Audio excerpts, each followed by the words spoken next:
ಎಲ್ರಿಗೂ ನಮಸ್ಕಾರ. ಇನ್ಫೋಸ್ಟ್ರೀಮ್ ಯೂಟ್ಯೂಬ್ ಚಾನಲ್ಗೆ ಎಲ್ರಿಗೂ ಸ್ವಾಗತ.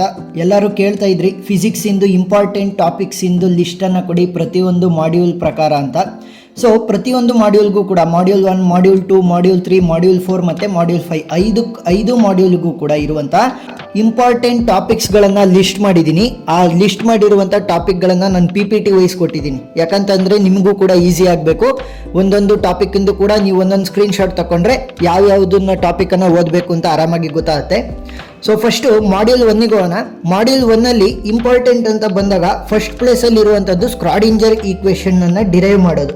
ಸೊ ಇದು ಎಲ್ಲ ಎಕ್ಸಾಮ್ಸಲ್ಲೂ ಕೇಳ್ತಾರೆ ಮತ್ತು ಮೋಸ್ಟ್ ಇಂಪಾರ್ಟೆಂಟ್ ಇದು. Next Heisenberg uncertainty principles of complementarity. Next de Broglie's hypothesis ಡಿರೈವೇಷನನ್ನು ಕಲಿಬೇಕು ನೀವು. Wave function and probability density, particles in infinite potential well. So ಇದು ಕೂಡ ಇಂಪಾರ್ಟೆಂಟ್ ಡಿರೈವೇಷನ್ನು. ಸೊ ಇಷ್ಟನ್ನು ನೀವು ಕಲಿಬೇಕಾಗತ್ತೆ. ಇದರ ಜೊತೆ ಇದರ ಸಂಬಂಧಿತವಾದಂಥ ಅಂದರೆ ಈ ಒಂದು ಟಾಪಿಕ್ಗಳಿಗೆ ನಾನು ಏನು ಹೇಳಿದ್ನಲ್ಲ ಟಾಪಿಕ್ಸು, ಸೊ ಅವಕ್ಕೆ ಸಂಬಂಧ ಇರುವಂಥ ನ್ಯೂಮರಿಕಲ್ಸನ್ನು ನೀವು ಸ್ವಲ್ಪ ಕಲಿಬೇಕಾಗತ್ತೆ. ಸೊ ಮಾಡ್ಯೂಲ್ 1ನಲ್ಲಿ ಇಷ್ಟು ಟಾಪಿಕ್ಗಳ ಮೇಲೆ ನೀವು ಕಾನ್ಸಂಟ್ರೇಷನನ್ನು ಮಾಡಿದ್ರೆ ಸಾಕು, ಒಳ್ಳೆ ಮಾರ್ಕ್ಸನ್ನು ತೊಗೊತಾ ಹೋಗ್ಬೋದು. ಸೊ ಇವನ್ನೆಲ್ಲವನ್ನು ಕೂಡ ನೀವು ಬೇಕಾದರೆ ಸ್ಕ್ರೀನ್ಶಾಟ್ ತೊಗೊಳ್ಳಿ, ಇಲ್ಲ ಅಂತಂದರೆ ಒಂದು ಕಡೆ ಬರ್ಕೊಂಡು ಇಟ್ಕೊಳ್ಳಿ. ಒಂದೊಂದೇ ಆದಂಗೆ ಟಿಕ್ ಮಾಡ್ತಾ ಹೋಗಿ, ಅವಾಗ ನಿಮಗೆ ಮಾಡ್ಯೂಲ್ 1 ಫುಲ್ ಕಂಪ್ಲೀಟ್ ಆಗುತ್ತೆ. ಸೊ ನೆಕ್ಸ್ಟು ಮಾಡ್ಯೂಲ್ 2ಗೆ ಹೋಗೋಣ. ಇದರಲ್ಲಿ ಫ್ರೀ ಎಲೆಕ್ಟ್ರಾನ್ ಥಿಯರಿನ ಕಲಿಬೇಕಾಗತ್ತೆ. ಇಂಟ್ರೆನ್ಸಿಕ್ ಆ್ಯಂಡ್ ಎಕ್ಸ್ಟ್ರೆನ್ಸಿಕ್ ಸೆಮಿಕಂಡಕ್ಟರ್ಸ್ದು ಎಲೆಕ್ಟ್ರಾನ್ ಕಾನ್ಸಂಟ್ರೇಷನ್ ಇಂದು ಡಿರೈವೇಷನನ್ನು ಕಲಿಬೇಕು. ಯಾವುದ್ರದ್ದು? ಇಂಟ್ರೆನ್ಸಿಕ್ ಮತ್ತು ಎಕ್ಸ್ಟ್ರೆನ್ಸಿಕ್ ಸೆಮಿಕಂಡಕ್ಟರ್ಸ್ದು ಡಿರೈವೇಷನ್ ಎಲೆಕ್ಟ್ರಾನ್ ಕಾನ್ಸಂಟ್ರೇಷನ್ದು. ಆಲ್ಮೋಸ್ಟ್ ಇಂಟ್ರೆನ್ಸಿಕ್ಕಿಂದ ಕೇಳೋದು, ಇಂಟ್ರೆನ್ಸಿಕ್ಕಿಂದ ಕಲೀರಿ ಸಾಕು. Next Fermi energy. So Fermi energy level ಶಿಫ್ಟಿನ ಡಿರೈವೇಷನನ್ನು ಕಲಿಬೇಕು ಮತ್ತು ಫರ್ಮಿ ಎನರ್ಜಿ ಲೆವೆಲ್ ಮೇಲೆ ನ್ಯೂಮರಿಕಲ್ಸನ್ನು ಕೂಡ ಕೇಳ್ಬೋದು. ಹಾಗಾಗಿ ನ್ಯೂಮರಿಕಲ್ಸನ್ನು ಕೂಡ ಕಲೀರಿ, ಫರ್ಮಿ ಎನರ್ಜಿದು ಮತ್ತು ಫರ್ಮಿ ಲೆವೆಲ್ ಶಿಫ್ಟ್ ಡಿರೈವೇಷನನ್ನು ಕೂಡ ಕಲಿಬೇಕು. Next Hall effect, electrical conductivity of metals. Hall effect ಅಂತ ಹೇಳಿದ್ನಲ್ಲ, ಸೊ ಇದು ಮೋಸ್ಟ್ ಇಂಪಾರ್ಟೆಂಟ್ ಟಾಪಿಕ್ಕು ಮಾಡ್ಯೂಲ್ 2ಅಲ್ಲಿ. ಸೊ ಇದನ್ನು ಕಲೀರಿ, ಇದ್ರದ್ದು ಡಿರೈವೇಷನನ್ನು. Next carrier concentration in the intrinsic semiconductors. So ಇದ್ರದ್ದು ಕೂಡ ಡಿರೈವೇಷನನ್ನು ಕಲಿಬೇಕಾಗತ್ತೆ. ಸೊ ಮತ್ತು ಈ ಒಂದು ಟಾಪಿಕ್ಗಳ ಮೇಲೆ ಏನು ಮಾಡ್ಯೂಲ್ 2ಅಲ್ಲಿ ಹೇಳಿದ್ನಲ್ಲ, ಸೊ ಇದರ ಮೇಲೆ ಬರುವಂತಹ ನ್ಯೂಮರಿಕಲ್ಸನ್ನು ಕೂಡ ಕಲೀರಿ. Next module 3 Meissner effect and zero resistance state, critical current expression for cylindrical wire using Ampere's law. So ಇದ್ರದ್ದು ಡಿರೈವೇಷನನ್ನು ಕಲಿಬೇಕು.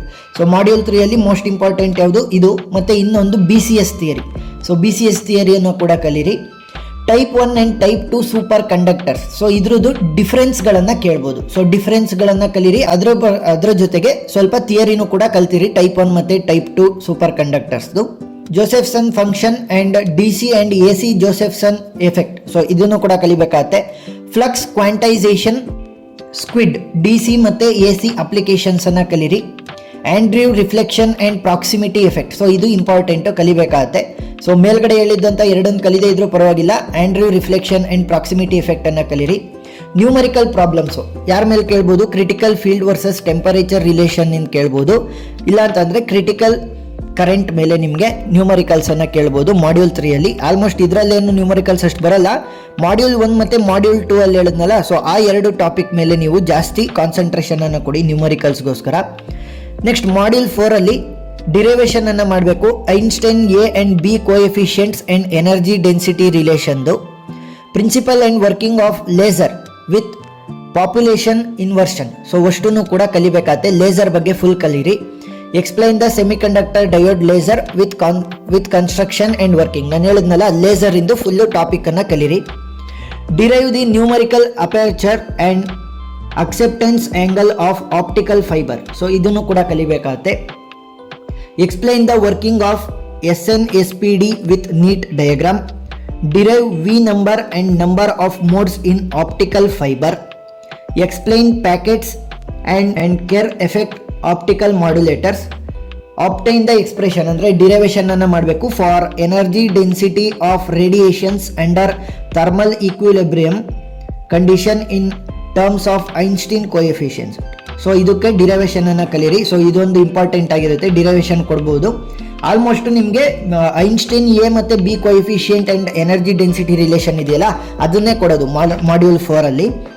Next losses in optical fibre. So ಇದನ್ನ ಕಲೀರಿ, ಇಂಪಾರ್ಟೆಂಟ್ ಟಾಪಿಕ್, ಯಾಕಂತಂದ್ರೆ ಈಸಿಯಾಗಿ ಕಲಿಬಹುದು ಲಾಸಸ್ ಏನಿದೆ ಆಪ್ಟಿಕಲ್ ಫೈಬರ್ಸ್ದು ಅಂತ. ಮತ್ತೆ ಇದನ್ನ ಎಕ್ಸಾಮಲ್ಲಿ ಕೇಳ್ತಾರೆ.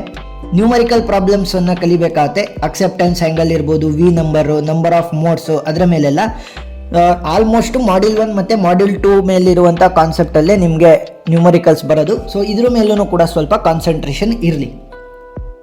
Next last module 5, qubit and representation of Bloch sphere, superposition and entanglement with Bell states, Hadamard gate with matrix and actions on greater than 10 and greater than 1. So ಇದೇನಷ್ಟು important ಅಲ್ಲ, but ಕಲ್ತೀರಿ. Next explain Pauli's gate. So Pauli's gate ತುಂಬ important, ಕಲ್ತಿರಬೇಕು. ಅದರ ಜೊತೆ phase gate ಮತ್ತು T gate, so ಇದ್ರೂ ಕೂಡ ನೀವು ಬರೆಯೋದು ಗೊತ್ತಿರಬೇಕು. C NOT gate and creation of bell states, 2 qubit circuit problem. So 2 qubit circuit problem ನೀವು ಕಲ್ತಿರಬೇಕು. Hadamard and C NOT final state calculation ನಿಮಗೆ ಗೊತ್ತಿರಬೇಕು ಈ ಕಾನ್ಸೆಪ್ಟ್ ಅಂಡರು 2 ಕ್ಯೂಬಿಟ್ ಸರ್ಕ್ಯೂಟ್ ಪ್ರಾಬ್ಲಮಲ್ಲಿ. ಕ್ವಾಂಟಮ್ ಮತ್ತು ಕ್ಲಾಸಿಕಲ್ ಕಂಪ್ಯೂಟಿಂಗ್ ಮತ್ತು ಮೋರ್ಸ್ ಲಾ ಲಿಮಿಟೇಷನ್ಗಳನ್ನು ಕಲ್ತೀರಿ, ಅಂದರೆ ಕ್ವಾಂಟಮ್ಮು ಲಿಮಿಟೇಷನ್ಗಳನ್ನು ಕಲ್ತಿರಿ.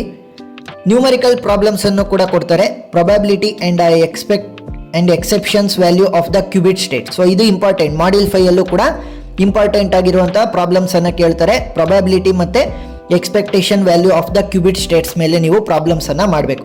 ಸೊ ಪ್ರಾಬ್ಲಮ್ಸ್ ಯಾರ್ಯಾರ ಮೇಲೆ ಕಾನ್ಸಂಟ್ರೇಟ್ ಮಾಡಬೇಕು? ಮಾಡ್ಯೂಲ್ 1, ಮಾಡ್ಯೂಲ್ 2 ಮತ್ತು ಮಾಡ್ಯೂಲ್ 5 ನ್ಯೂಮರಿಕಲ್ಸನ್ನು ಕಾನ್ಸಂಟ್ರೇಷನ್ ಮಾಡಿ. ಇನ್ನೊಂದ್ಸಲಿ ಇನ್ನೂ ಸಿಂಪ್ಲಿಫೈಡ್ ಆಗಿ ಹೇಳಬೇಕು ಅಂತಂದರೆ ಎಲ್ಲ ಮಾಡ್ಯೂಲಲ್ಲೂ 3-4 ಟಾಪಿಕ್ ಹೇಳ್ತೀನಿ ನೋಡಿ. ಸ್ಕ್ರಾಡಿಂಜರ್ ಈಕ್ವೇಷನ್ ಡಿರೈವೇಷನ್ ಅನ್ನು ಕಲೀರಿ, ಐಸನ್ಬರ್ಗ್ ಅನ್ಸರ್ಟಿನಿಟಿ ಪ್ರಿನ್ಸಿಪಲ್, ಡಿ ಬ್ರಾಗ್ಲಿ ಹೈಪೋಥಿಸಿಸು ಮತ್ತು particles in infinite potential well. So ಈ 4 concept module 1 very important. Module 2 ಅಲ್ಲಿ ಫ್ರೀ ಎಲೆಕ್ಟ್ರಾನ್ ಥಿಯರಿ, ಹಾಲ್ ಎಫೆಕ್ಟು ಮತ್ತು ಕ್ಯಾರಿಯರ್ ಕಾನ್ಸಂಟ್ರೇಷನ್ ಇಂದ ಇಂಟ್ರೆನ್ಸಿಕ್ ಸೆಮಿಕಂಡಕ್ಟರ್ಸು ಮತ್ತು ಫರ್ಮಿ ಎನರ್ಜಿ. ಈ 4 ಕಾನ್ಸೆಪ್ಟು ವೆರಿ ಇಂಪಾರ್ಟೆಂಟು ಮಾಡ್ಯೂಲ್ 2 ಅಲ್ಲಿ. ನೆಕ್ಸ್ಟ್ ಮಾಡ್ಯೂಲ್ 3ಗೆ ಬಂದರೆ BCS theory, type 1 and type 2 semiconductors ಮತ್ತು Meissner effect and zero resistant state.